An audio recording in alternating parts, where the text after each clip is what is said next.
14th, 2017. All managers are present except Manager Loftus.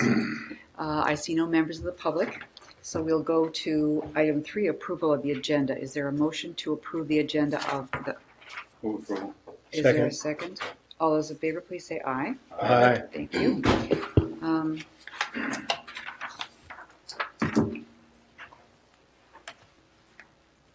On December 14th, 2017, there will be a public comment session regarding our budget and levy. So we'll give notice of that At the regular meeting.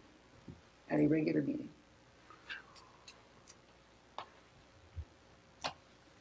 On the consent agenda, we have approval of the August 24th board meetings, the August 30th board meeting minutes, and 2 other consent items.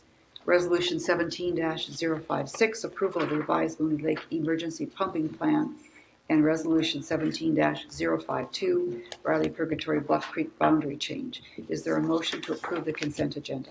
So moved. Motion and second. Those in favor, please say aye. Aye.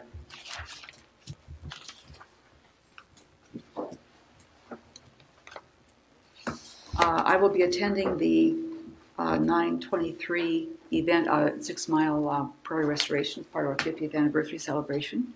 And I would invite managers to stop in and meet volunteers and see that wonderful prairie out there on that day. And I was musing that when Hurricane Harvey hit land, we started to hear, horrible, awful results. We started to hear people talking about watershed and hardcover and infiltration, and I just hope that kind of communication stays in the national eye, and I'm so grateful that we have watershed districts in Minnesota. Madam Yes. Chair, you got through the consent agenda so quickly, I meant to note that Ms. Christopher isn't here, but the resolution for Riley, just for the manager's information, authorizes Riley to proceed under either 103D or 103B, which is a slight addition of the 103B route from what the managers approved at the end of August. To give the Riley either option to proceed. I don't recall what that was. What's the difference for us? B or D, okay. Right. There's ways to change watershed boundaries under both statutory sections, and 103B so it's easier, which came up kind of late in the game. The board's action doesn't change. Okay. Thank you for pointing that out. Policy and Planning Committee meeting report, Manager Miller. Thank you. I had all this time to get ready for it. During the summary, we had a very extensive report on projects and policy update on all the major projects on the creek at the Greenway, Arden Park, in Minneapolis, as well as 6 Mile, and all the different sub sets of decision making on each one of those projects, and nothing to report other than it was an update on the status of previously approved work plans and budgets and requests for grants. And then we had an abbreviated report on 325 Lake Road because we spent so much time on the other part. But it's clear that the project is complicated and is going to require a lot of attention on the board and staff and our partners on the project. But we're under no we've got no problems that we haven't anticipated at this point, and we're on schedule and on budget. I guess you'd report generally, and so there's no surprises there other than an update on many complicated decisions that have been made yet. Thank you. With our partners. Thank you. CAC report, Manager Olson. Thank you. The CAC met last night and reviewed two cost share applications, one from Kevin Zoller and some of you may want to turn it off here. There we go. Kevin Zoller on Lake Minneapolis, where he has a rain garden he's installing behind his house in conjunction with a berm and a full, actually we saw photos of the current gardens, and it's stunning. It's a really nice job that he's doing in his property. And he's putting that barrier between the mowed grass and the lake. More than just a plantings, but it actually is a berm, and it helps retain the water and keeps it in the yard. And then the other one that was approved was the Princeton Court Townhouse Association, another rain garden that Susan Nelson and John Saldet came and presented to us. Everything from input from Bar Engineering to the types of materials they're using and the types of plants they're going to be planting. And it's on the way to school. There's a synagogue adjacent to the property as well as a large school. So they'll have a lot of opportunity to pass the garden and read the signage that they're going to have there to show people what they're doing. So really well thought out. And both were recommended for approval by the CAC. The sign on the rain garden, my neighbor half a block away has got, is smaller than a dollar bill. It's beautiful rain garden. It's just superbly. But if you're not, and the sidewalk is on the other side of the street, on Interlochen Boulevard. So there's absolutely no, shall we say, commercial benefit for other than the neighbors that were cutting their lawn and something could read the sign. I didn't even know what the sign was. Our logo is about the size of a quarter. So I'm just wondering what kind of signage this project is going to have on the way to synagogue school. I'll find that out for you, and we'll make sure that it is a much better solution than what you were experiencing. Yeah, this sidewalk is right there. So. Both master water sewer projects? Yes. We're not doing the homeowner grants? I understand that. Okay. Yeah, these are both capstone projects. Thank you. Does that conclude your report? Yes. Okay,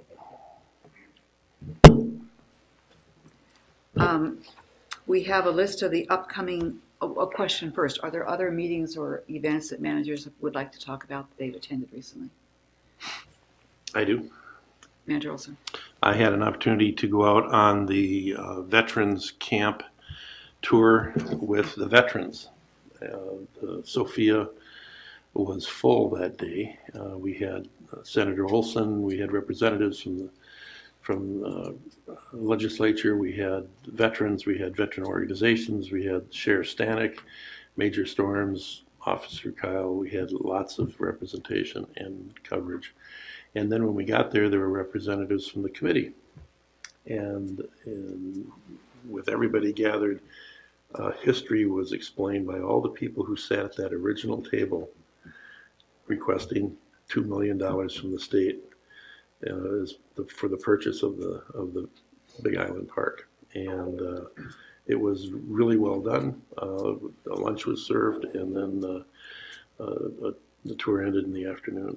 So we were thanked profusely by the speakers there. I represented the watershed, and we were able to talk about the riprap projects that we had done in 2 different sites, and the significance of the easement that we carry in both sites. So we are making good progress toward the maintenance of that island. Thank you. And we also of course, thank Gabriel Jabor for making that happen. Right. The upcoming meeting and event schedule is as shown in the agenda. And now we will go open the public hearing for the 2018 budget and levy presentation. Mr. Erdahl.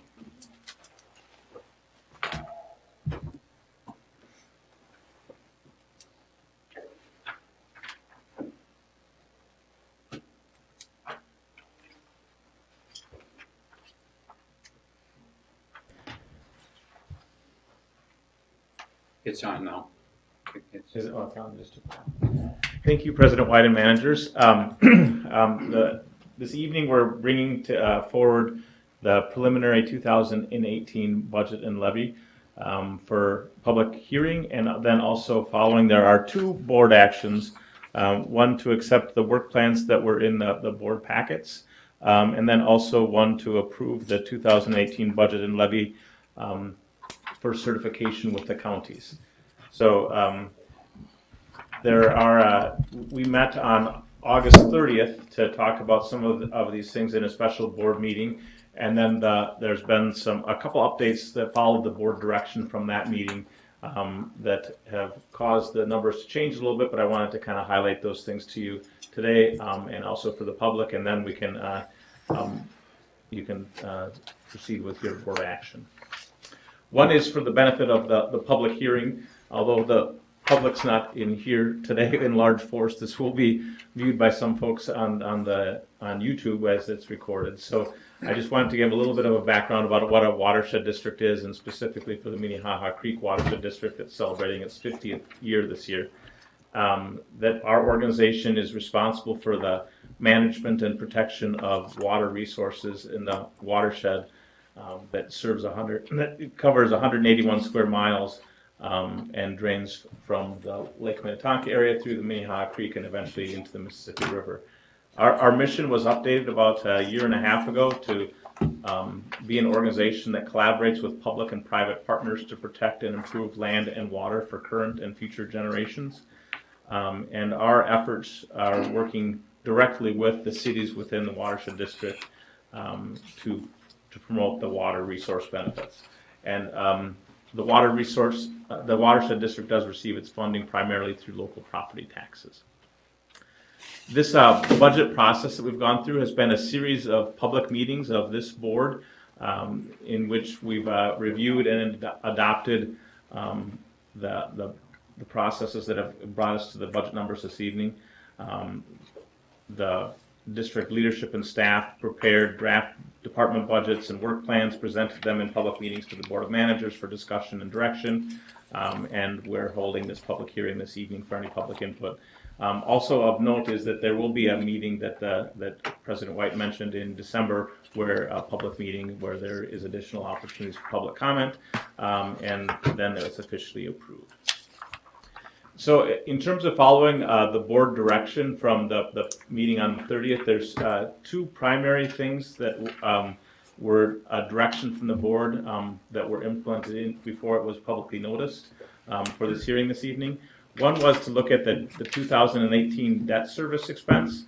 That was reduced to better reflect the prior year's spending, and also to a more realistic refinancing structure going forward. So that was a reduction in the expense budget that was directed by the board. Secondly, there was a reduction in the capital projects budget that removed the projects that were specifically funded by anticipated but not yet committed grant sources.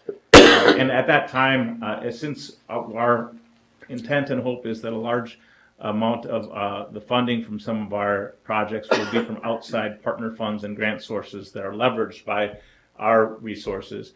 As those come forward, the direction was that we could amend the budget accordingly when those funds become available, rather than budgeting them now in anticipation of something that's not yet committed.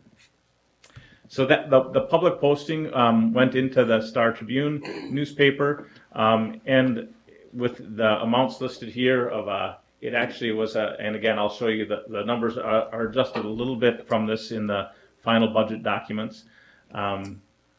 And the other note is that with the additional expenses in the budget beyond the amount of the levy was funded by grants and other sources. So we wanted to make sure that the public and all of you know that this is not a deficit type situation. We have the resources earmarked for the expenses.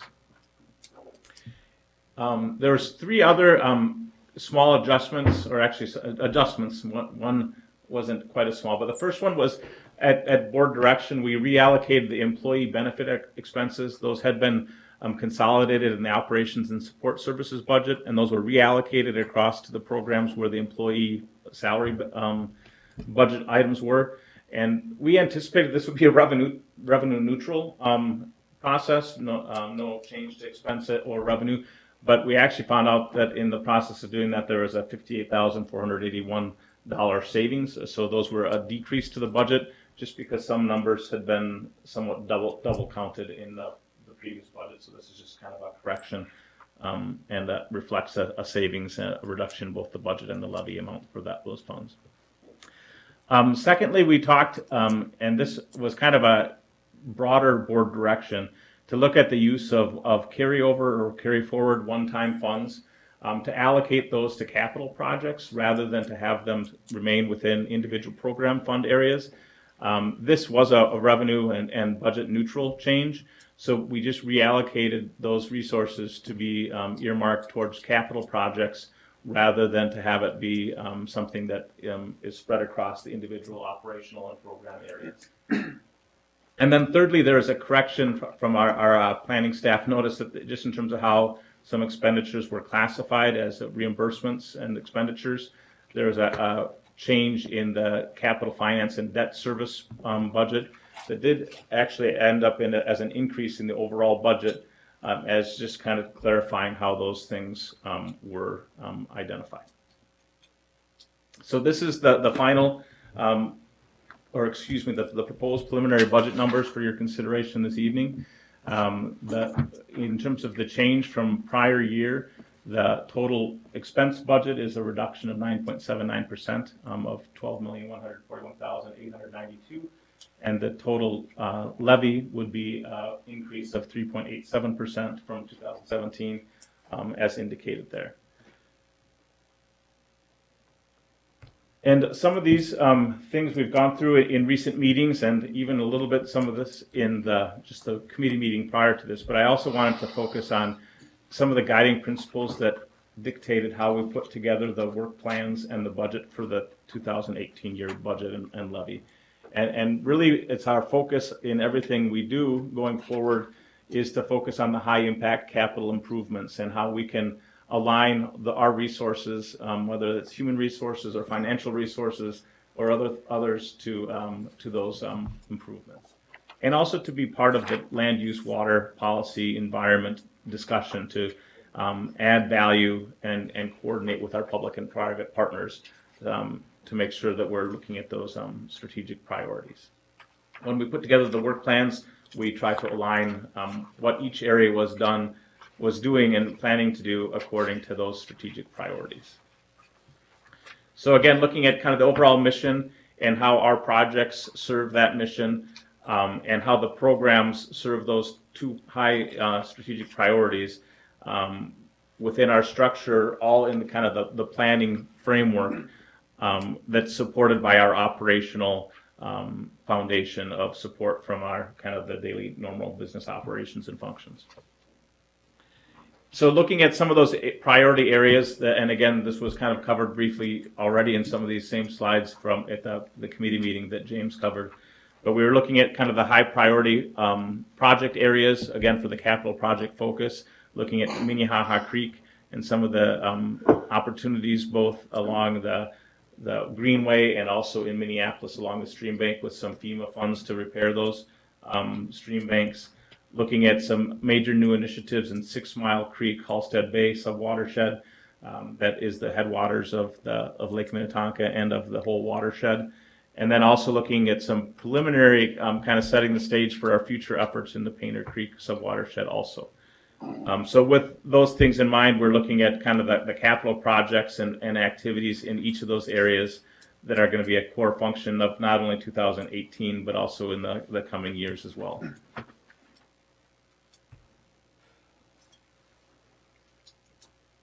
So looking in terms of the policy priorities and goals, again, some of these things were mentioned in the committee meeting prior to this too, but we're looking to increase and improve the early coordination with public and private landowners and partners, so that we can have a bigger impact and benefit than we could have by relying on regulation alone. We wanted to make sure we have an influence at the local, regional, and state level. There's some opportunities to improve rulemaking, both internally within the watershed district and to influence others. And then also looking at the credibility of our organization going forward by where we're sharing our approach to holistic, balanced urban ecology in terms of water management and land use. Specific capital project priorities in the coming year, again, are focusing on those sub-watersheds that were mentioned on the map: Minnehaha Creek, 6 Mile Halstead Bay, Painter Creek. And then also we want to be sure that we can also be responsive to opportunities as they arise, because there's also some projects and some things that will come up in different parts of the watershed, and not only the 2018, but in the years ahead.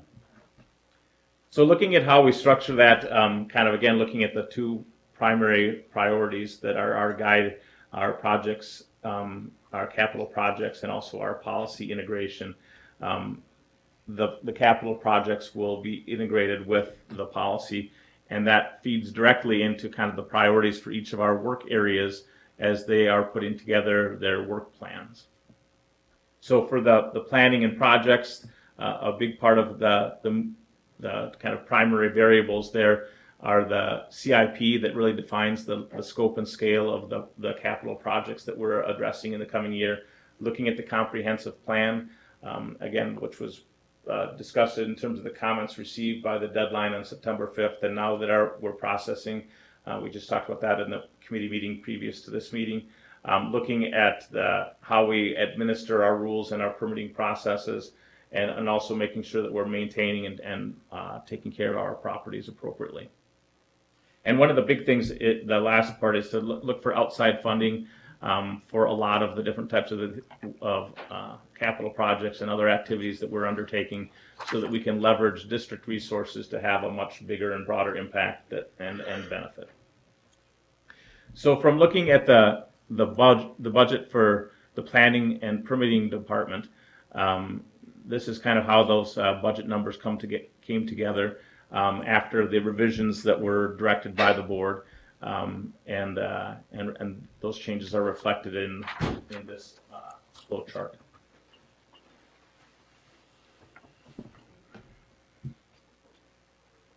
Similarly, the Education and Communications Department, a lot of the reorganization and refocus of these programs is really focusing on kind of the bottom part of this slide that talks about support for all three phases of capital projects for both the education efforts and also the communication efforts.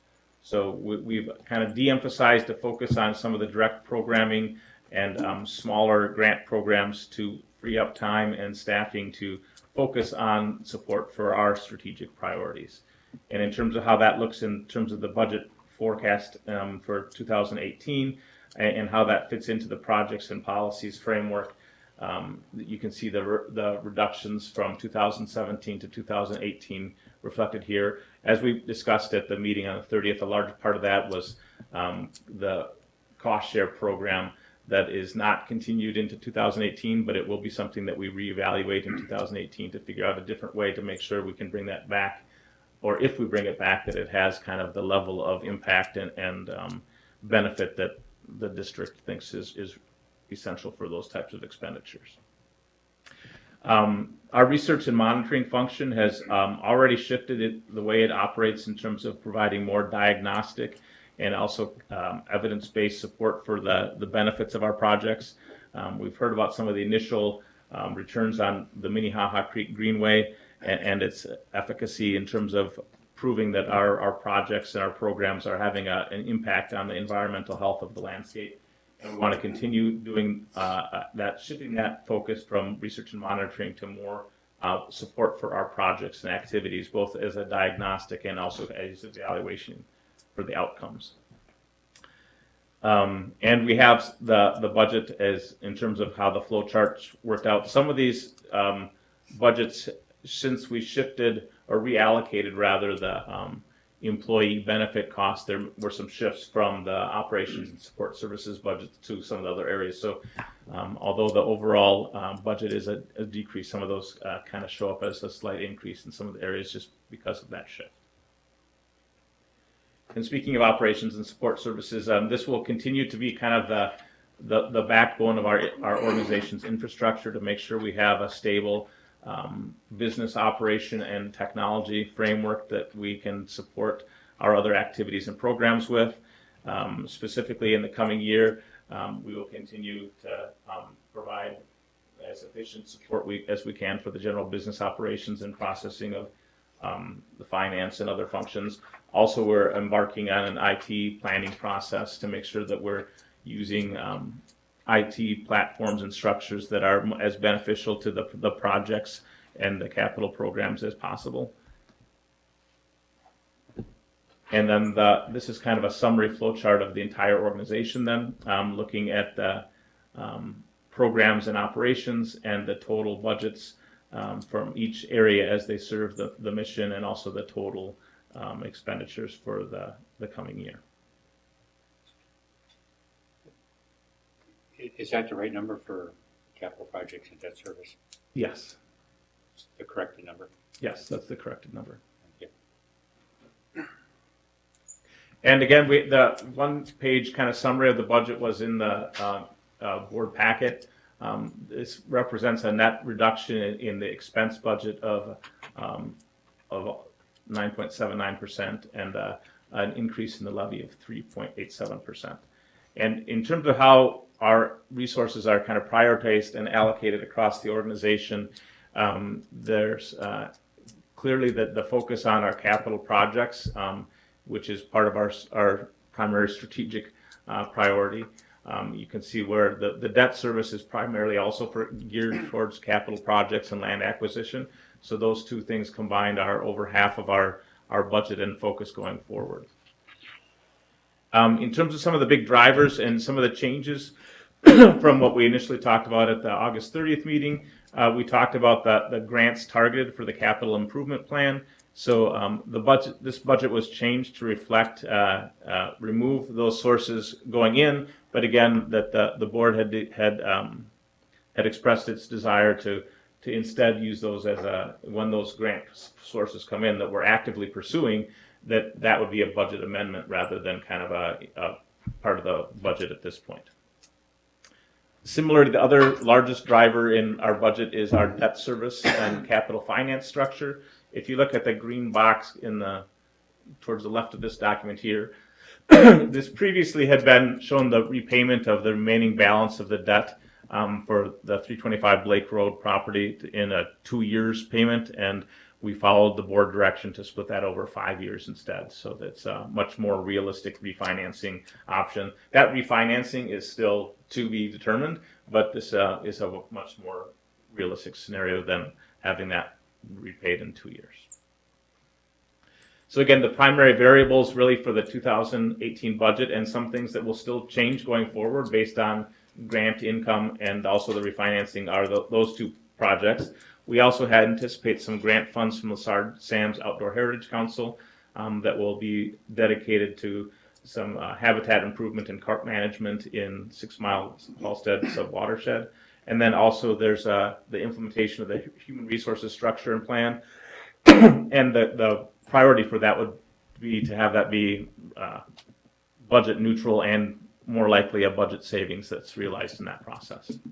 And we'll have, before this budget comes back to you in December, we'll have a much, for the public hearing that will be in December, we'll have a much better idea of exactly what those numbers will look like going forward for the HR, the human resources structure and plan implementation.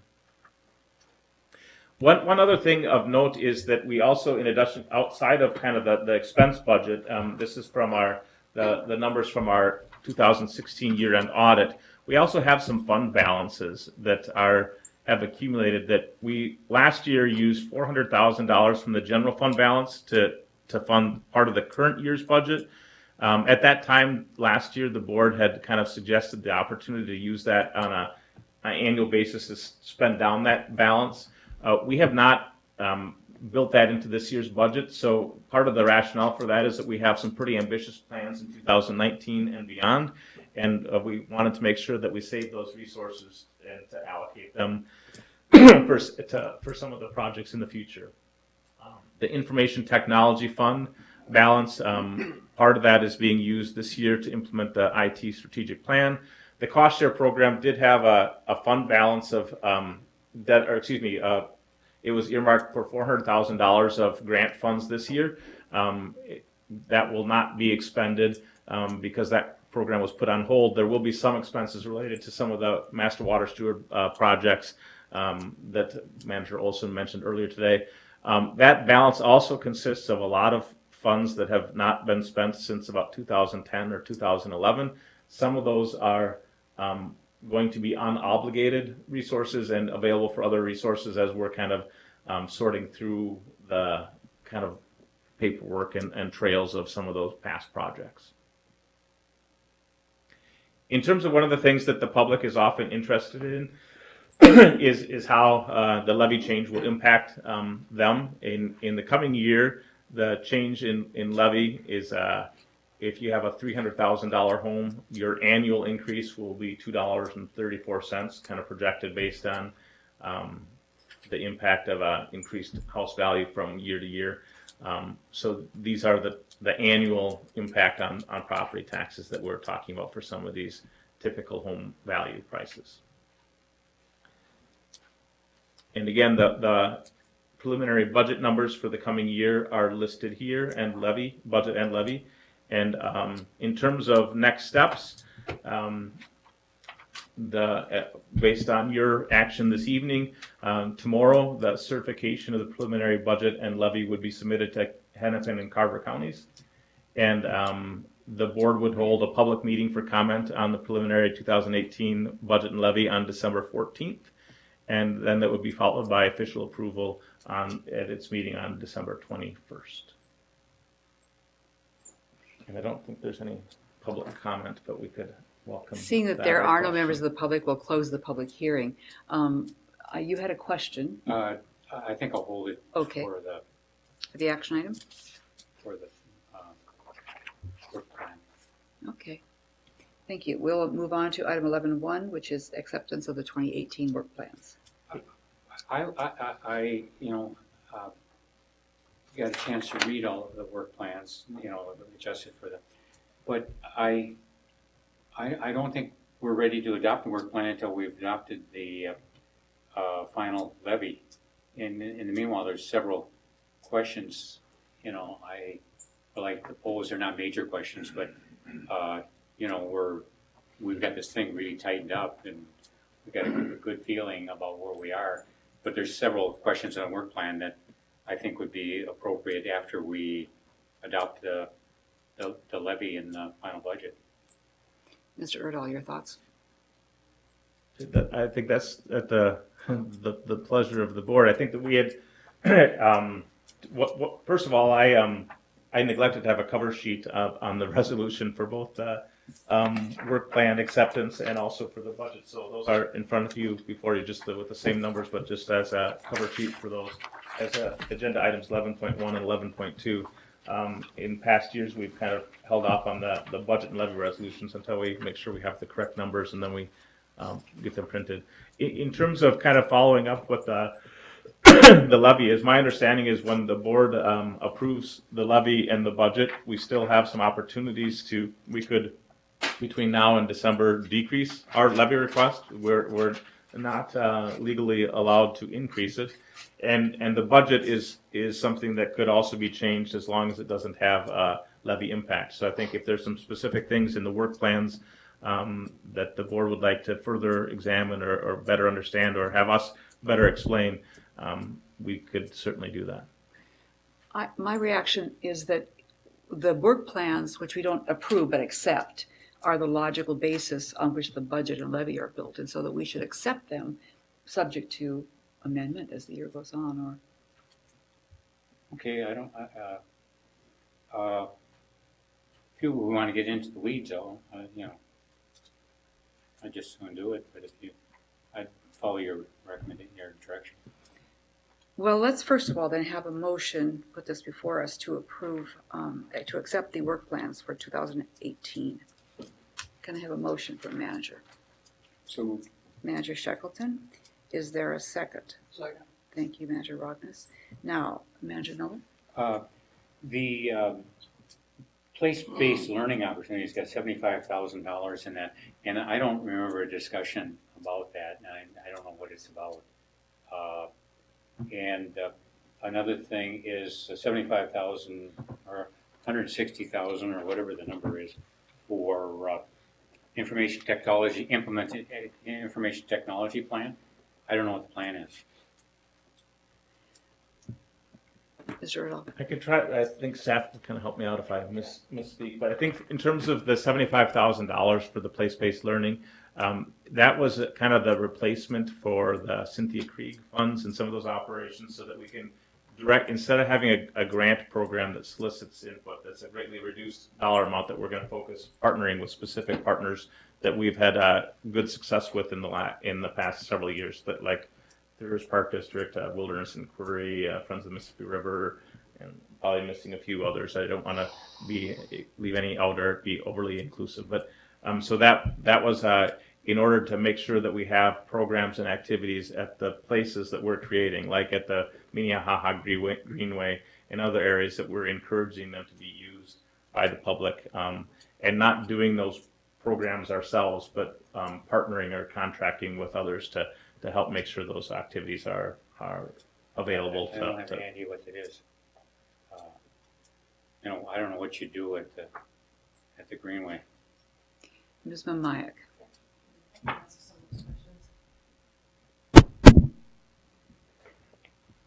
President White, Manager Miller. So Administrator Erdahl is correct. This is a reappropriation, a reallocation of the funding from Cynthia Krieg. As you recall, that was a grant-based program of which we really did not have any control over what grants would be submitted, and what we didn't have a lot of iterative relationships with the people who submitted grant requests to us. And so this model will allow us to actually craft hand in hand with the partners programming that will allow us to expand the reach of our projects and actually bring people into our projects. We have a small staff, 2 education people and 2 communications people on staff, and so this will allow us to expand our reach and actually have programming like bird watching outings or canoe outings, hikes, interpretive type events for people to come out and actually experience our projects.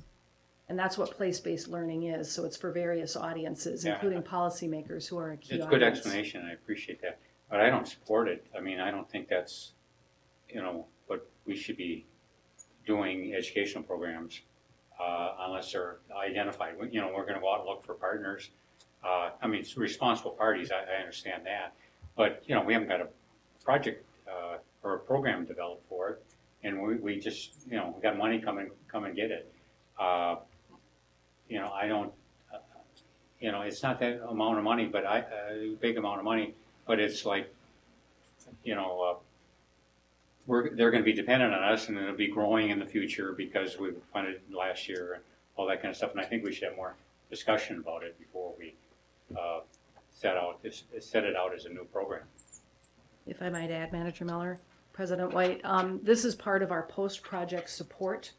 And so allowing us to, once a project is built, to continue to have it be visible in the community, to have people interact with it, and really to add that extra value that education can provide to a project once it's built. So Education and Communications is planning with its work plan to provide that support during or before a project by building that capacity in the community. During a project while it's being developed to help inform its development, its planning, and its creation, and then following the project to make sure that people don't forget about it, that we actually continue to add value in the community following the construction of a project. And our education staff have been in conversations, very intentional conversations with our partners like Three Rivers, Friends of Mississippi River, Wilderness Inquiry, on providing the programming that they are so excellent at doing and have been leaders in the community at providing this type of programming that can really add value to the district's investment in these areas. Thank you. And this doesn't speak to the substance, but I do recall we've had this discussion several points through the year as we did our strategic planning and then work plans and And I don't coming through remember the it at budget. all, but, it doesn't mean that it didn't happen. But Manager Loftus. Just for clarification for me, is this 75,000 kind of in response to ending the credit program, correct? It is a reallocation from the Cynthia Krieg program being discontinued, and so from that funding, which was $100,000, we're proposing to retain 75,000 of that to develop these contractual relationships. Why did I think it was 500? It's 500,000? Well, we have different grant programs. So there's the other cost share grant program that was $400,000. Okay. That's different. Yeah, I'm it's sorry. a separate. There's different buckets. Okay. It's always been a source of confusion. So the cost share is the 400, and this Yes. was 100, 100. and it's going down to 75. And no longer a grant program. More of a partnership budget Right. than a Right. program. Correct. Okay. And how did you come up with the $75,000 budget? Was it based on, knowing we have 3 focus projects coming up and wanting to spend $25,000 in bird watching, for each of those, or was it saying we want to have, what, 16 events at $5,000 a pop? How did you get to that number, and what was it based on, and what you accomplished with it? President White, Manager Loftus, that was based on past experience from grant applications that have been made in the past, and the programming that was delivered as a result of those grant applications, and knowing the cost of doing those types of activities in the district, as well as the breadth of the district's projects. We don't have it down to fine grain detail as you describe, but certainly we have 3 focal geographies now in which we are going to be anticipating a lot of project support, and this will certainly provide us that much needed assistance. So you're kind of taking what you've been doing in the past and applying the budget here. You're not recreating any programming. It's what you've done and people you've been working with. They're not different partners. They're not different projects. Am I understanding that right? Right, so Okay.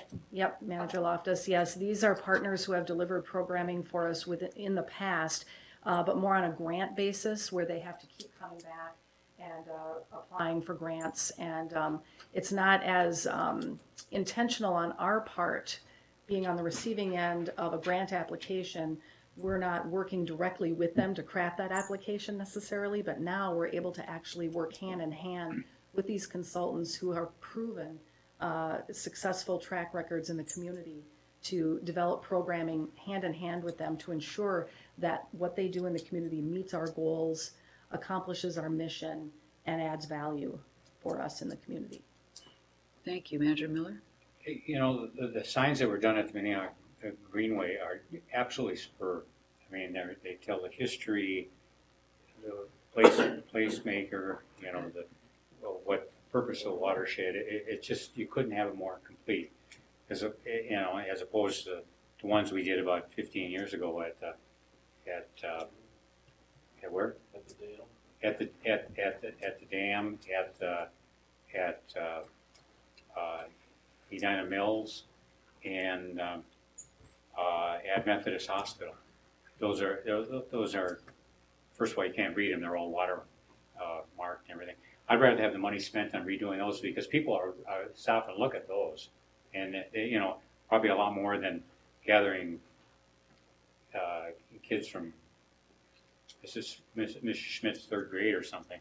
I don't mean to belittle the thing, but I think we're getting more benefit from that permanent signage that you did out at Minneapolis Greenway.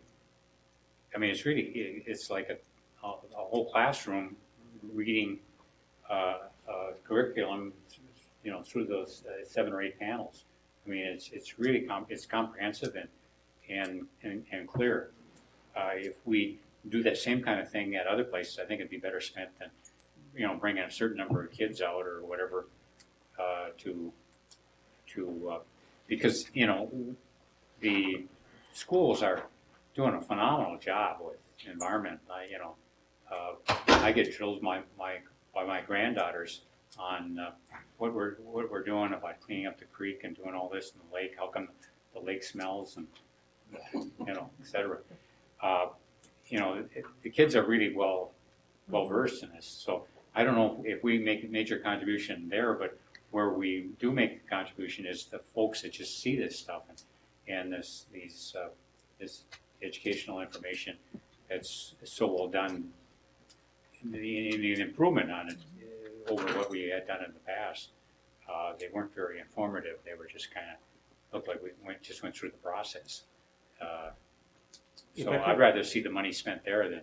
Mr. Erdahl. I think if I might add just a little bit of context, I think the goal is to make sure that when we create learning spaces like that you're talking about with those interpretive panels at a specifically designed educational section of the boardwalk where people can actually walk off the boardwalk and get onto the land right there. The goal is to make sure that we have an opportunity to drive people to those locations. So it's not just the lunchtime crowd, and there's a lot of those that do stop by and read those, but it's actually kind of having informal education, but a structured program at facilities and opportunities like that. And I think that's kind of the intention of having some of our partners.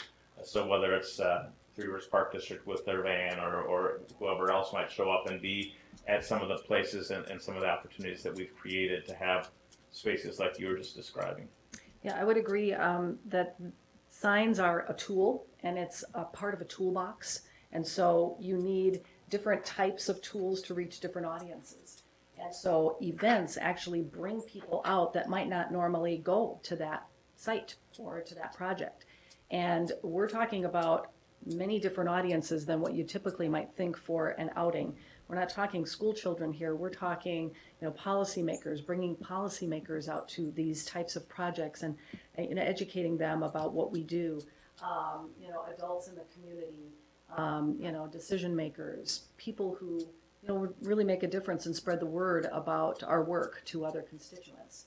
So it's really a tool in the toolbox and an important one because when people are brought there and they see and they have the personal experience, that's where behavior change happens. That's where the light bulb really goes off and where they really start to care and might, take actions elsewhere in their lives on behalf of the district, on behalf of the environment. I find it kind of weird that we're giving the grants to the Three Rivers Park District.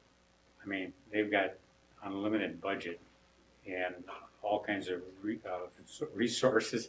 It just doesn't make any sense to me, but anyhow. And that's my opinion about that. I think they have a levy cap that we don't have, so I don't know if it's unlimited resources. Well, if you're familiar with their budget, there's plenty of $75,000 wouldn't have a very big impact on them. But anyhow.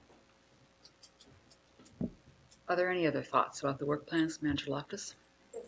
My final thought on Dick's points is I do believe in educating the public, but if you look at it as a training budget, so to speak, or to help the light bulb go off for people, that's $75,000 a year is a lot of money for that. And I'd be interested in knowing or starting to track who is going because of price per participant. I think could be illuminating in figuring out who and what programs are worthwhile. I actually think $75,000 is a lot of money. Maybe it's worthwhile though. Maybe you're educating a lot of people at a reasonable price. And I think it's smart to involve partners who do that on a regular basis, who have that outreach where you have catalogs going out, who can reach those people. So I think you're on the right track engaging with partners. It just sounds like a lot of money. Doesn't sound like a lot of money. So I'd be interested in starting to track that and maybe require that of your partners going forward to say, we're working hand in hand. We'd like to see some of those participation numbers. You should be able to divide that into your budget pretty quickly and have a sense of how many people you're reaching for $75,000. Right. President White, Manager Loftus, we already track all of our events, including community events where we engage people elsewhere that are not district-hosted events, as well as district events. So Could we have definitely an- that will be part of the. we have Well, an when I audit of asked that? before, you said we didn't. Okay. We have we track district events, attendance at district events Oh, throughout. okay. Yeah. I'm sorry. Well, my first question was how many events for how many people, and kind of how did you come up with the budget? It sounded like you didn't. These are track any of community that. events, so we have a presence at community events throughout the district. We go to Dog Days and Mound, West Sure. Tonka, and that's what I'm talking about. So that's not new to us, tracking that sort of thing, so we definitely would do that with our partner And then we do get events some as well. feedback from the number of participants in some of the educational programs. I don't think we've ever broken it down into kind of a per participant cost, but so that would be something that I think would be interesting. And Yeah, we could do that. projects would come to the board for approval unless Oh, they were yes. very Right. small. Well, if they're over $10,000 or Yeah. whatever, Over 5,000. or 5,000. Any other questions? Are we ready to vote? No, another question on All right. the information technology plan. Thank you, Ms. Meyer. Where did our former member of the IT committee. subcommittee that we had for Former several committee. years? He must be on his technology. Because we've been talking about this for a long, long time. I mean, years. And I haven't seen a IT plan. Mr. Erdahl. I can, and maybe Mr. Mann can share a little bit too, but I think there's three components to what we'd like to do. And again, like President White mentioned for the educational programs, these would come back to the board for approval. There's three areas we want to update and improve the interface for the permitting database and how that interacts both internally as a data management operation and also externally as a user interface. So that's one of the primary projects. So part of the funds here are not to study what needs to be done or how can we do it, but it's actually to build that and to do it. Another one is for the project and planning department, having a database that manages the information about capital projects as we're doing them and serves the needs of that staff group in terms of making sure that we have an easy access and a good way to store and reference the projects as we go in real time. And the third one is an update to our website and also kind of adding some mobility features to the website. So all three of those are kind of specific. They're integrated and connected, but they're separate projects in some ways too. So those would come back to the board for approval as we go forward to expend those resources. Well, this is, it's a good narrative, but where's the plan? I mean, where's the beef? We've been talking about this for a long time, and I know it's a need, and we want it done, but, we just, appropriating the money isn't gonna do it. Go ye forward and spend. What are we spending it on, and what do we hope to accomplish? Mr. Mann. Manager Miller, as we highlighted in the work plan, you're correct, you haven't seen the plan yet. But what we try to lay out is what the board can expect to see in the coming months ahead of spending any dollars. And I think our goal as staff is to highlight all of the things within a 5-year window which will be new, which the board has asked staff to do rather than buying piecemeal one-time line items. We're looking at 5 years within all the IT infrastructure within the organization. So we're looking at what we're going to be doing with our document management system and seeing what a cost would be based on an actual scope, and then we'll prioritize that within that 5-year window. We're also looking at an organizational database, which is a new thing that will take into account capital projects. It'll also take into account updates to the permitting database, and it'll take into account the user interface that Administrator Erdahl is using. So we can take WISKI, which the Board of Managers in the district has expended a lot of dollars, and make it integrated into our other pieces. And I think lastly, we're also looking at our hardware and our software, so we can assure that what is going well and what we have done, I believe since 2009 when the board created the IT committee, is create a backbone where people can work remotely, people don't have outages frequently, and people have systems of IT that is talking to each other. So what we laid out is we have primarily 2 more scopes coming in. One would be for the permitting database update, the second phase of that, and then the planning and capital projects. And what we've highlighted as the next step is we need to prioritize that. So then we can come back to the board of managers and say, there is already, per the audit, $160,000 in the fund. We are asking that for the year 2018, $100,000 be dedicated.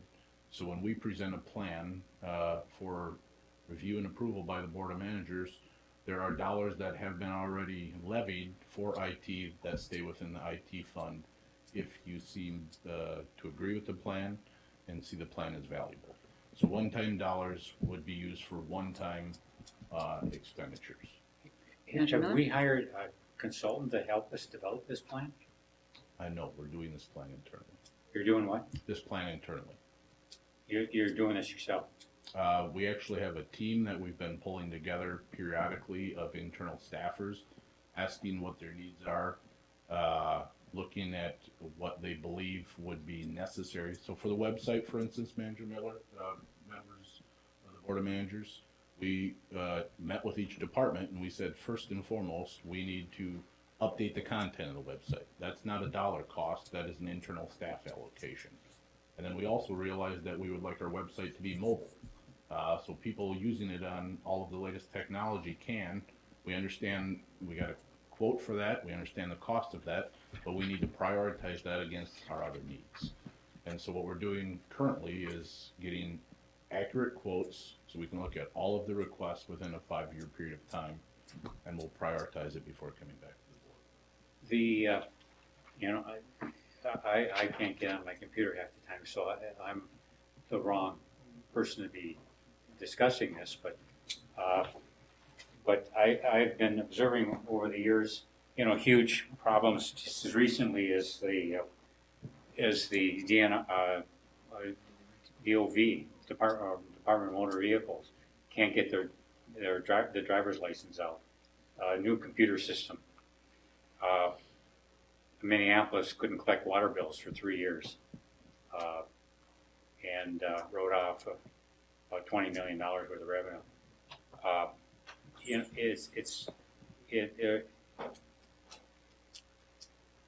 I sat in this room similar to this for this board, in which staff people would stand up yelling they wanted computers with Apple capacity, and others said, no, we believe in Microsoft, and it was just chaotic from the staff point of view, because everybody had, in this staff, not these people, but this staff, they were, had so many different opinions because they had different backgrounds and different needs. So I'm wondering, relying on staff for this, is this, maybe we got the capacity, I don't know, but I don't think we used to have it. I'm just looking for the plan.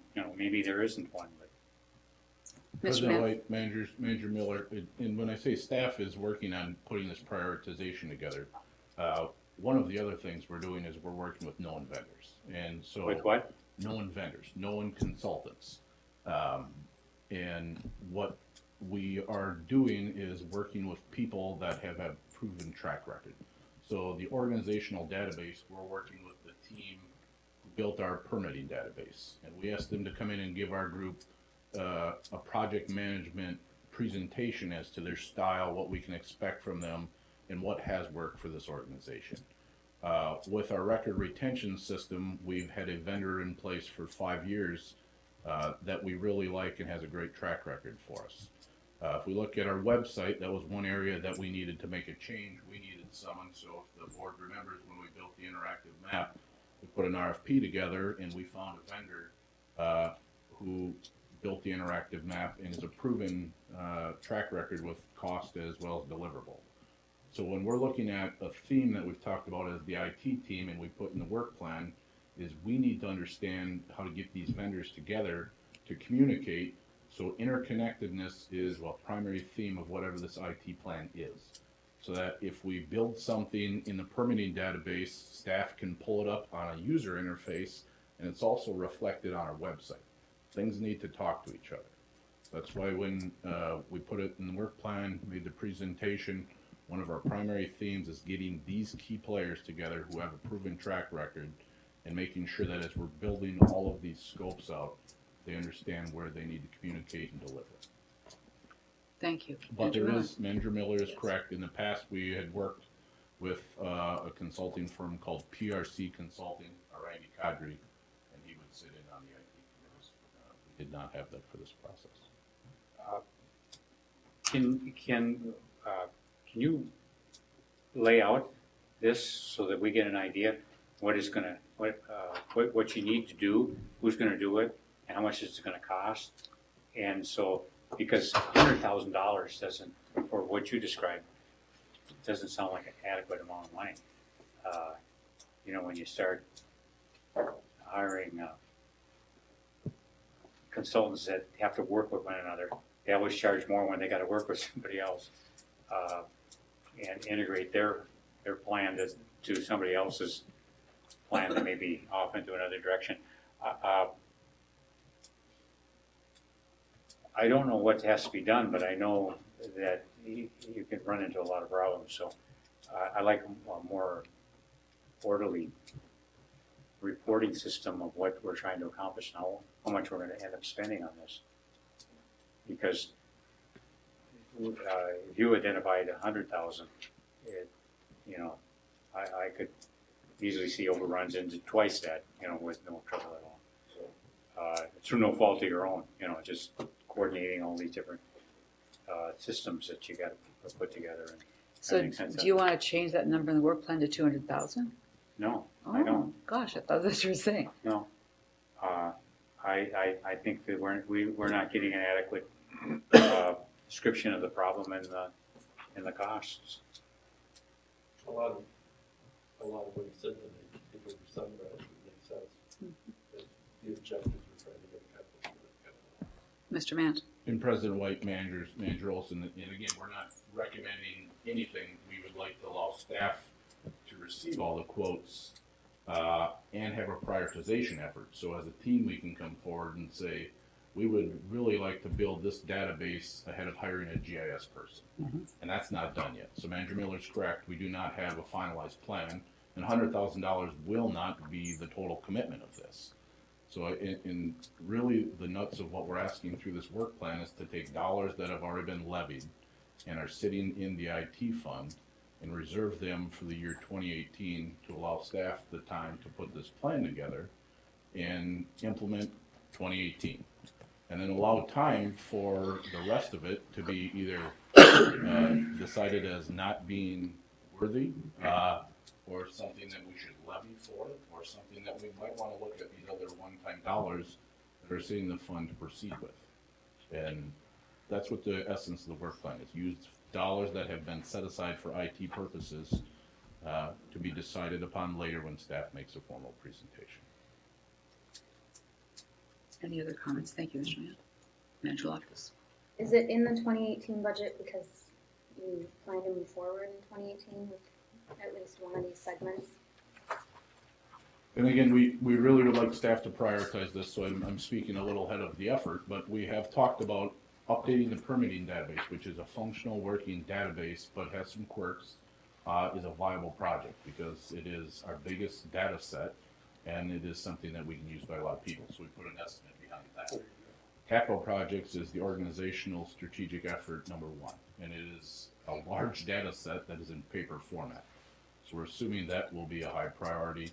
And then a user interface, so everything that we have as a tool, whether it's the databases I mentioned, or our whiskey data set, or our record retention system, can be accessed by one point. So we assumed we could build 3 applications within the year 2018, and that's where the $100,000 says. Do you have a good sense of your high prioritized, quick to action, quick to move projects that will likely move forward in 2018? I have a good sense, but until we run the prioritization effort and we, as a team, decide what is first, second, third, or fourth, I don't want to put a concrete recommendation. When did this board expect to see an IT plan? Or when were they previously told they would receive one? We first discussed it in last year's IT plan because there was a carryover dollar amount within the within the IT fund. And so we had talked about timelines on that. Our goal would be September. So I think, I don't think I've ever sat down and given the board anything. Internally, we've had a Gantt chart where I'd like to make a board presentation in September. With the work plan, I've now moved that back. We're waiting for 2 remaining scopes to November. So you've been talking about the IT plans for a year. Internal. Okay. But, so there's never been a board expectation as of last year, you said, to see the IT plan? I think the board, well, per the last year's work plan, we told the board of managers that we were going to develop an internal team, and then we're going to start building a 5-year look. Okay. So from a timing perspective, it's in the 2018 budget because there's going to be an IT plan laying these things out extremely soon, if not this month, you're saying, so that it can be actionable in 2018. Correct. And that's still realistic in what you expect, right? President White, Manager Loftus, and I think if I'm understanding your question correctly, I don't think we've ever told the managers we'd start building anything in 2017. 2017 was a year to talk internally, prioritize needs, examine the basic infrastructure, and put a plan together. And have you done that? And we're doing that. It's not finished yet. It'll be And the reason finished. we're asking, and I believe as I laid out in the work plan, we will have the presentation to the board yet in 2017. Our goal would be to start spending those dollars upon board approval and building things in 2018. Manager Robbins. Does it make sense for the board to consider a tentative schedule for presentation of the master plan for the IT? Like the first meeting in November? Does that make any sense? And it seems like we talk about a lot of things, but we don't put hard numbers to them sometimes, and I think that we regret that later. When we, sort of wonder, well, what are we doing with our IT plan this year? And, formalizing it, I think probably makes sense. Well, I'll second that motion. Well, we have a motion on the floor on the Well, work it's an plan. amendment, I guess. Not All right, trying to not no, make it I'll- happen, I'll but pull it out. let's pull it until after we act on the work plan. Mr. Matt. President White, Manager Agnes, we've been talking to this point about budget amendments for adding things because we have known expenditures with known revenues. It's also very common through the budget amendment process to say that we don't believe that requested expenditure is still viable for the year 2018. And so I think ultimately staff would envision that if the IT plan comes forward and it's not the merit of the board, it does not have a strategic objective, or organizationally it's not a priority, those dollars could be simply moved from the IT fund and realigned to what would be the board's priority. Budget amendments can go both ways. Are we ready to vote on the work plans? All those in favor of accepting the work plans, please say yes. Aye. Aye. Yes. Yes. Yes. Yes. Any opposed? Very well, the work plans are accepted. Now, Manager Robbins, if you wish to make a motion. I would suggest that we establish a schedule for a review of an IT plan for 2018. Motion and second. The date? Well, What's a- that's staff. Would your preference be to have that be as part of a board workshop or part of a committee meeting, or what would your preference be? I think a workshop would be good. So the board workshop in November, would be the 9th? Is that too quick? I will not be here, you said?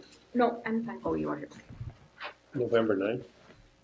I think we can have quite a bit of material for your consideration then. Then we will schedule a report on the IT plan for November 9th workshop. That's a motion. Is there a second? Second. Is there a second? Any further? You already did. Oh, I'm sorry, I didn't miss that. We already have a second, okay. Any further discussion? Those in favor say aye. Aye. Any opposed? Thank you. Item 11.2 is Resolution 17-058, 2018 Budget and Levy Certification. I have Manager Miller. a question on that. How much, what's our cash on hand that doesn't include, it does not include the land acquisition and debt service account?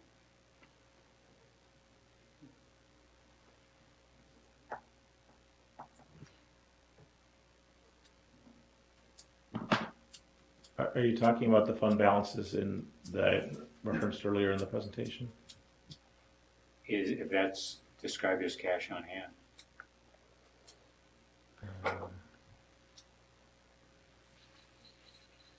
How Unencumbered, fine do you want that to be and for what purpose? unencumbered, I guess it would be then. Apologies for scrolling through this quickly here. The fund balances that, well, there's kind of some different fund balances in different accounts also, but in terms of some, in the audit statement, the kind of three working funds of money will be the general operating fund. We used $400,000 of that this year to reduce the levy as it was a $1.2 million balance, and the remaining balance there is about $850,000. We have the information technology fund that is currently $162,000. That's part of the budget plan this year is to use $100,000 of that, so there'd be a remaining $62,000. And then there's also a cost share program that has nearly $1.5 million in it earmarked for future. There's a portion of that we need to kind of clarify. There might be some parts of that are obligated, but the large percentage of that is unobligated resources that have been carried forward over from prior years, starting in about 2010 or 2011. There's still some lingering grants that need to be closed out. And then there's also some, there's other kind of more dedicated funds, and you're probably more aware of them than I am, but there's a capital account dedicated to the 325 Blake Road project that's around $1 million, dedicated to kind of that next steps of that process and project. We have surety accounts and some other types of things that are kind of the revolving cash accounts. Surety wouldn't be cash. But, Yeah.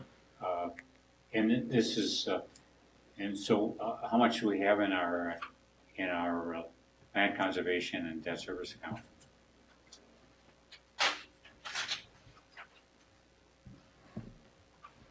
So this is kind of the internal James balances, but I think it's is that, am I kind of reading this right, James? If I look at costs there, it's about 7.7. Okay. After this coming year. All right. Okay.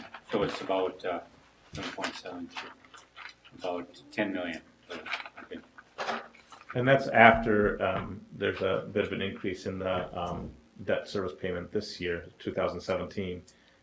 You'll notice in 2016 it was specifically for the Blake Road. I just signed a wire transfer. Right, for exactly. $2 million. So you're very familiar with that one. So. Mr. Matt? President White, Manager Miller, and I'm not sure if it's part of your question, cash in hand, depending on how the auditor describes it, but there's still $1 million dating back to the Minneapolis agreement that is encumbered, but I believe has been moved due to other government agencies because the city has not lived up to their end. That is still cash in hand, but I wouldn't say slight encumbrance, but maybe not intended to be. Okay. Full. Which Minneapolis agreement? Oh, it's from the 52nd Street Yeah. pond, storm pond from Yeah. 2000 or something. The fenced pond. The city wouldn't sign some agreement. Mr. Erdahl, Budget and Levy Certification. Well, the motion is before the board for there's 17-056 excuse me, 057. Eyes are going on. 058A and B. One is for the, A is for the levy amount of $9,675.993. I think it's $1 million. 9 million. I'm sorry, this has been a long day for me, I apologize. I was gonna prove it. The budget amount, and I had my curriculum night last night, too, so I didn't even have it at the time like you had. And the budget amount is $12,141,800.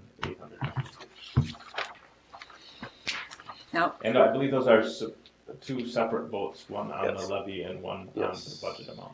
and their roll call votes. And they are roll call votes. Is there a motion to approve, to certify the tax levy at $9,675,993? Which represents a what percent increase in levy? 3.67? 3.87. 3.87. 3.87 increase over 2017. Move approval. Is there a second? Second? Manager Becker, Yes. Manager Loftus, Yes. Manager Miller, Aye. Olson, Aye. Robbins, Aye. Shackleton. Aye. White. Aye. Motion passes 7. Resolution is adopted 7-0. Thank you. Now may I have a motion to adopt the 2018 budget at the amount of $12,141,892. So moved. Manager Olson, is there a second? Second? Manager Robbins. Mr. Wolf. Manager Becker, Yay. Loftus, Yes. Miller, Aye. Olson, Aye. Robbins, Aye. Shackleton. Aye. White. Aye. The resolution is adopted 7-0. Thank you. And thanks to staff and managers who put in so much thought and time and effort to the long process that has led us here to this budget and levy. Item 11.3, Resolution 17059, contract for some FEMA repairs. Ms. Schaufler.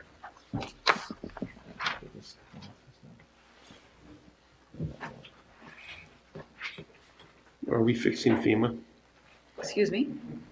Are we doing what? Fixing FEMA? It doesn't say that on my paper. It says, oh yeah, it says FEMA repairs. Oh, I see. Well, I sort of abbreviated that, I guess, as I was reading it off. FEMA funded repairs, maybe. We better get this money spent because they might not have any left. I thought of that, I actually did. What water? Yeah. Luckily, this money's been obligated since already. Yes.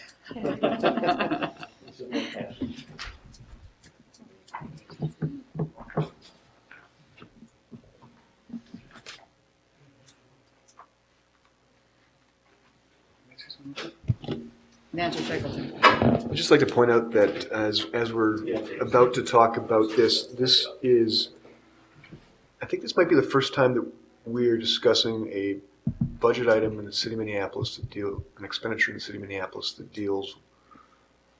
that has occurred since an MOU was put into place between our three organizations. And that it's worth noting just because this could be a lot more complicated and this could sink under the weight of its own complexity. But every organization is kind of doing a touch base about what the plan is here, why it exists, and how we're moving forward. And this is kind of a first step, and hopefully many others with the city. So. Thank you. Go ahead. That's a good introduction. Thank you, Madam Chair, managers. Tonight, I am seeking authorization to select the Poison Control Group, Mike Associates, and Air Group as a consulting team to provide planning and engineering services for the FEMA repair planning and Minneapolis corridor planning, and specifically seeking authorization to execute a contract with Mike Associates for the Stage 1, Phase 1 contract in the amount of $107,630. Tonight, I'm going to talk about why it makes sense for us strategically to move into Minneapolis, talk about the work that we're proposing to do there, and then go into detail about the request for qualifications, how we're proposing to phase the work, and then talk specifically about the scope of services that's out for your review and approval tonight, and then end with funding and then next steps. So within the Minnehaha Creek subwatershed, as you all know, we've been focusing for a while upstream of Minneapolis in the Minnehaha Creek Greenway. And over the past 8 years, we've been able to focus there and do a lot of good projects and significantly make a lot of progress towards our strategic goals by implementing public and private partnerships. In an effort to address impairments further downstream, we are picking up shop and moving down into Minneapolis and transitioning our focus and planning efforts in Minneapolis. This is a map just summarizing just some initial data we have showing areas where the city is having flooding area problems, where we have our FEMA-funded sites, and where we've done some past studies. So why Minneapolis and why now? As Manager Shackleton noted, we've done some past planning with the city and park board. Some of it's been successful and some of it's stalled out.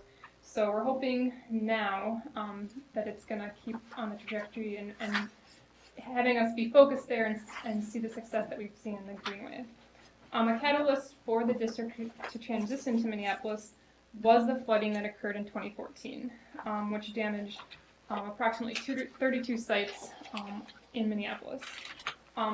Through that flooding, the district was able to coordinate and secure over $500,000 with FEMA to fund and repair those 32 damaged sites. Additionally, the district was awarded a little over $35,000 from a Clean Water Fund grant to implement a stormwater study to identify opportunities for stormwater management and water quality improvement projects adjacent to the FEMA stream bank sites. As the district worked to secure this outside funding, we also began discussions with the city and the park board to determine how the three agencies might partner together to focus on long-range planning in the Minnehaha Creek corridor, because we haven't successfully done it in the past. Those discussions turned into the MOU that the board approved this past February, and the MOU itself identifies how agencies have agreed to mutually support and work through an effort to create some multi-jurisdictional concept plans and capital improvement plans to improve the natural and built environments within the Minnehaha Creek watershed in the city of Minneapolis. This support is crucial because just a simple project like doing these FEMA stream bank repairs will require park board approval for land rights and city approval because it's their infrastructure. And through that coordination with the MOU, the board also recognized that staff would have to retain some professional services to advance the FEMA funded repairs and to begin to implement the goals identified in the MOU. So, to seek those professional services, the board approved staff to issue a request for qualifications. The request for qualifications was developed cooperatively between the district, park board, and the city. And the original intent of the RFQ was to seek a consultant team to assist strictly kind of with the FEMA stream bank repairs and start to develop a concept level corridor plan to integrate city, district, and park board initiatives. During the drafting of the RFQ, the park board suggested that we expand the scope of it to include a regional park master planning for the Minnehaha Creek Regional Trail, which is a 253-acre park along the creek and includes 5.3 miles of parkway. And currently a master plan does not exist for that corridor. Considering this suggestion, district staff thought that allowing the RFQ to include this broad-scale landscaping would be a very good benefit. It would help fully integrate all the landscape considerations built and natural and to be built, and think about it in the broader landscape and ecology of the whole creek corridor. So we are excited to fully integrate both of those pieces of work which also means that both agencies would use the same consultant team from the start, from the FEMA work to the end of the master planning. So just because on the RFQ itself, we issued it on June 5th, submissions were due June 15th. We got a list, or we got submissions from 5 different consultant teams that are listed up above. We reviewed, the park board staff, city staff, and district staff reviewed all the submissions, and then we invited 2 consulting groups to come in for an interview. That was our engineering and Burger partnership, and then the Hoisington Kogler Wank Associates and Interfluid teams. The same group of staff participated in those interviews, and the team unanimously selected the Hoisington Kogler Wank and Interfluid team because we felt they were the strongest qualified team and demonstrated the best understanding of the projects and the goals. So now that we had a team selected, we had to figure out how to go about framing what the work is and how to implement that. So we kind of had this big bucket of work, and we're at first tried to draft a scope of maybe trying to do it all. And as we started doing that, we worked through it and thought it made more sense to actually help to manage costs and expectations of what should come out of each phase is to break it into phases. And by doing this, you have more bite-sized pieces that allow us to have more concrete decision points at the end of a phase to help us make informed decisions on what should be included in the next phase. So I'm going to walk through the different phases that we're suggesting, and then at the end I'll come back to the stage 1, phase 1 that the contract is for board consideration tonight. So the first phase will be led by the district and is really just design focused. It's working through some different filter pieces to help us get to a decision point of what projects do we want to move ahead, of the 32 FEMA sites, which projects do we want to move ahead into design, and which projects do we think should actually be moved into corridor planning work. And for this phase, Wank is proposed to be the prime consultant leading it from that consulting team. So then you add on, so out of phase 1, projects are either moving into final design or they're moving into a broader planning framework. The district, again, will likely lead this, at least part of this phase, which would be the final design piece, with support from the park board. In the next 60 to 90 days, we plan to negotiate a cooperative agreement with the park board to figure out what we're doing in that second planning bucket. So phase 2 will have 2 tracks. Either we'll be finalizing design of the FEMA repairs, or we'll be implementing the work of the MOU and filtering projects for consideration into the master planning work. And for this phase, the Hoisington Kogler group would be recommended for leading it from the consultant team. So that leads into to stage 2, which would be completely separate from the district, and that would be strictly park board led, and will result in an overall master planning for the entire creek corridor in Minneapolis, and development of a strategic multi-jurisdictional capital improvement plan. And again, the Hoisington Kogler group is recommended to be leading this piece of it. Now I'm going to circle back to the top purple bucket of work, and that's what's in the scope of work was included in your packet for tonight. So what we are proposing to do is we have 32 sites that we were given $511,000 for. So what I'd like to do is basically put all of those sites through these various filters and see what shakes out at the end that makes sense to move into either the final design bucket or future planning bucket.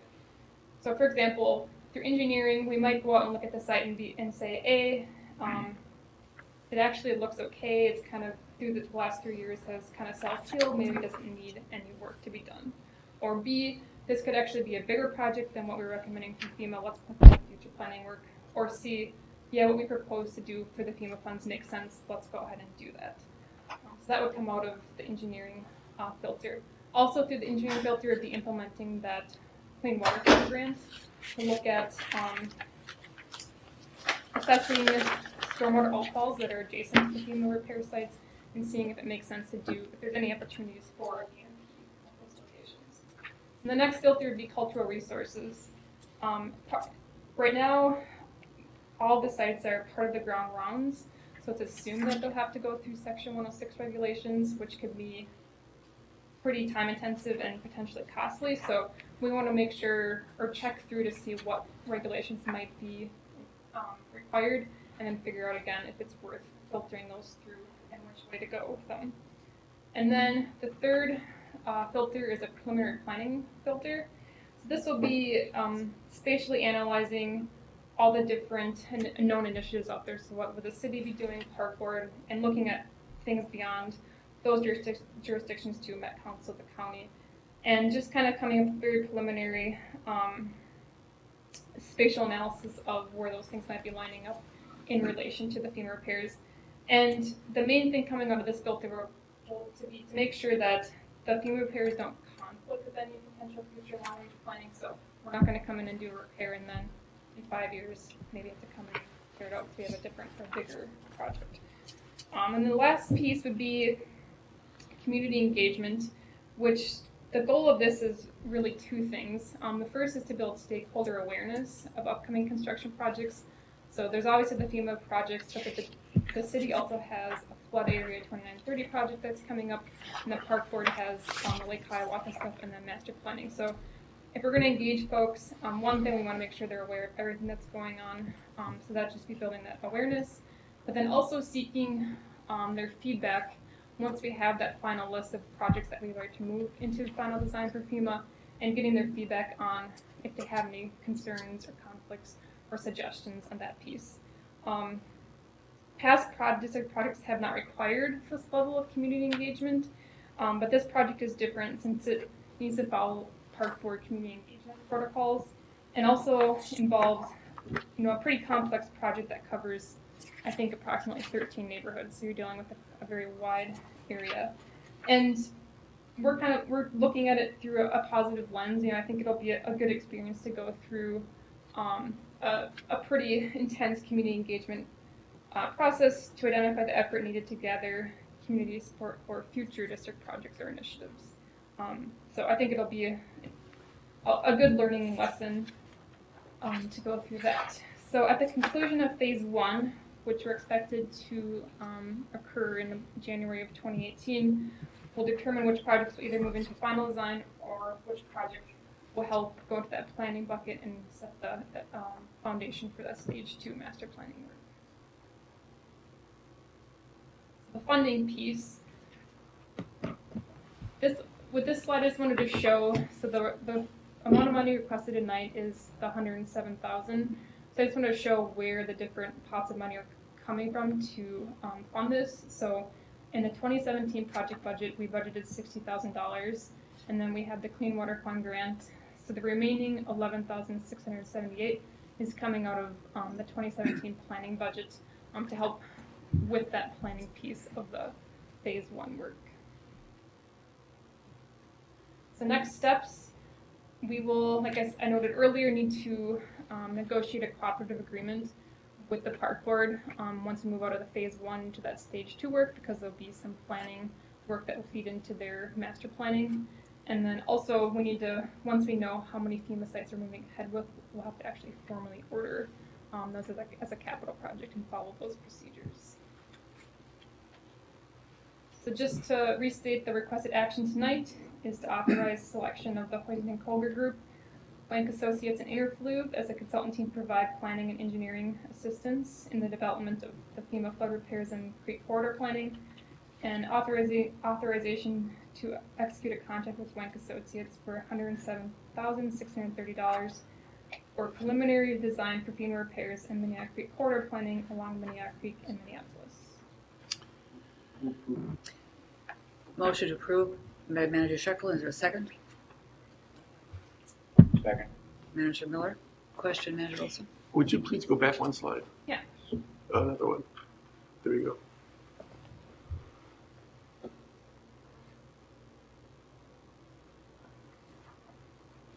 My math right?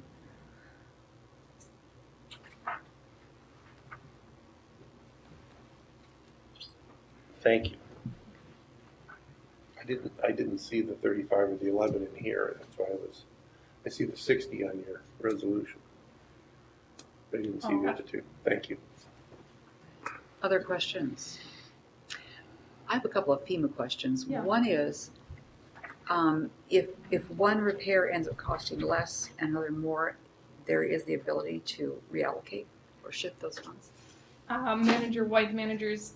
So what FEMA does is they broke down all 32 sites and they have a specific site number. So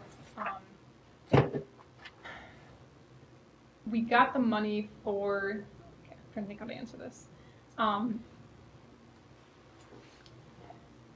For some of the sites, we already were given the money. So if the project comes in under budget, it's in our favor. For some of the sites that were higher cost projects, we get reimbursed for what it actually costs to build a project. So the only time would be an unfavorable result is if it comes up being more than we expected.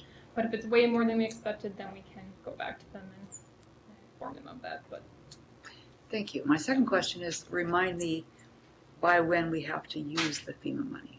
yeah, Manager White, good question. Our current deadline right now is July of 2018. Mhm. We are seeking an extension Mhm. and in talking with Homeland Security, who at a state level implements FEMA. They said our justifications seemed very reasonable, and we're asking almost a year in advance. So but they weren't able to give me an exact deadline of when we would get a response back. Thank you. Manager Robbins, I thought you wanted to ask a question, but not so. Any other questions? All those in favor, please say aye. Aye. Any opposed? Thank you. And thank you for showing us one of those sites on our tour last spring. Yeah. That really helps get into focus. Mr. Erdahl. Thank you, President White and managers. I have just a few quick updates as part of an administrator's report. Before I get started, I wonder if Mr. Cook would like to come forward.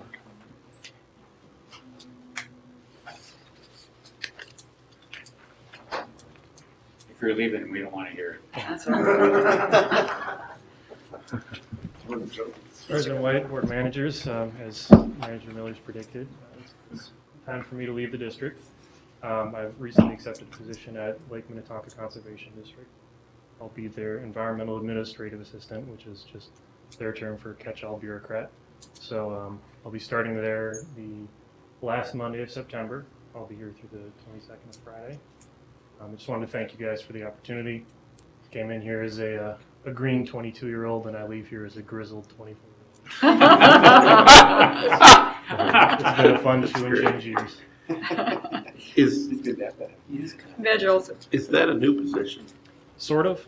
I thought it was completely new. Vicky, the ED over there, corrected me and said that there was someone in that position at one point, but it was a slightly different role, and now they're looking for someone to cover a few more bases, I think. Well, it's been wonderful to have you here, Matt, and wish you every good luck in that new position. Thank you. Congratulations. Visit us sometimes. Of course. I'll be nearby. Mr. Whisker.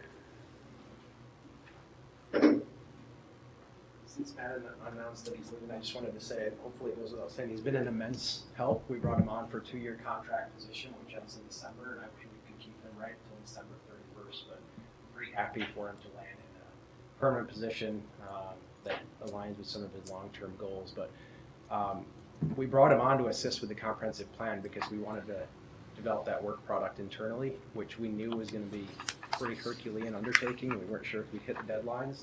I think we had some pretty ambitious goals, and as we reviewed in committee tonight, I think we're bringing it over the finish line with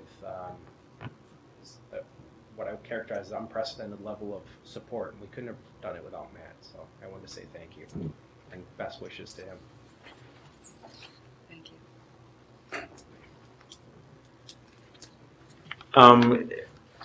I want to kind of echo some of the things that James just mentioned. He's done above and beyond, not only for kind of his assigned tasks related to the comprehensive plan, but he's done a ton of work with our strategic planning process and our committee work and a lot of different things he's been a really integral part of. So he's not going too far away, so we'll still see him around town, but he's done a great job. I'll be attending later this month on Wednesday the 27th, the Minnesota Association of Watershed Administrators. This is kind of the MAUD Board of Administrators. They're having a meeting from most of the day up in Fergus Falls on that Wednesday. So this is going to be a good opportunity to learn about some of the things that are upcoming from the MOD conference and things going forward with MOD. It's a pretty direct and open group to discuss those types of topics, so I look forward to that. Also, there's a few events coming up. The Splash was circulated today. There's a prairie seed collection that President White already mentioned. I think I'm going to try to see if I can attend that as well on the 23rd of September. Then there's also a Prairie Lands Hike Day on the 30th of September, and that's going to be at Coldwater Spring. So that's going to be an interesting opportunity too to see that facility in that area. And then also, as been referenced a couple times earlier today in the committee, also just as a mark your calendar for the sunset celebration for our 50th anniversary series of events is on Thursday, November 2nd, and there'll be some more information coming out soon with some of those details. And in addition to Matt, although she couldn't be here this evening, I also wanted to just let you know that we're another staff member is moving on to another opportunity. Sarah Fellows in our education department is going to be leaving for a position at the University of Minnesota, which is what her master's degree focused on, and working with the researcher that she worked with there in the Center for Changing Landscapes, and her doing kind of a research on behavioral change and how that impacts things. So she's quite excited. Her day is actually the same day as Matt's last day on the 22nd of which is next Friday. And that is my update. Well, I think we all would join in saying to give Sarah our very best wishes and thanks for working here. And great to have her. I throw out to him the date, October 20th, this is a reminder, is the deadline for resolutions from MOD. So be thinking about that. I think maybe we'll put it on for a discussion item going forward. We are adjourned. Thank you, everyone.